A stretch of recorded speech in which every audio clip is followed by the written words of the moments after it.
Welcome to our channel. Today we how to connect Turtle Beach headset, quick fix step by step clearly. Begin by ensuring your Turtle Beach headset is fully charged or connected to power. Locate the audio jack on your device. If your headset uses a 3.5mm audio jack, plug it into your device's headphone or audio port. For USB headsets, insert the USB connector into an available USB port on your device. Ensure that your device is turned on. On a console, navigate to the audio settings in the main menu. Select either audio output or sound settings. For a PC, open the sound settings in the control panel or system preferences. Make sure your Turtle Beach headset is selected as the default audio device. Next, check the volume settings on both your headset and your device. If using a wireless headset, turn it on and ensure Bluetooth is enabled on your device. Put your headset in pairing mode according to the manufacturer's instructions. Look for your headset in the list of available devices on your device. Select your headset to connect.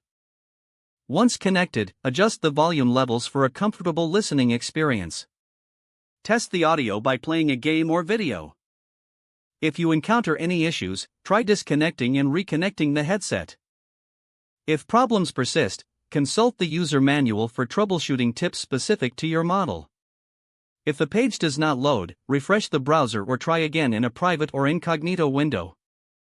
Make sure you are using the correct email address, then retype it carefully to avoid small typos. If your password is not accepted, use the reset option and create a new strong password you can remember.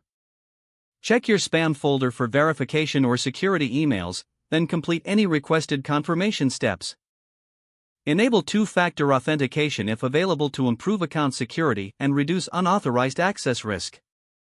After signing in, review your profile details so your contact information and settings are accurate and current. If you see an error message, note it down and try again after restarting your device and internet connection. Log out when you finish, especially on shared devices, to keep your account and payment information secure. If the page does not load, refresh the browser or try again in a private or incognito window. Make sure you are using the correct email address, then retype it carefully to avoid small typos. Don't forget to like this video and subscribe to our channel for more step-by-step tech guides.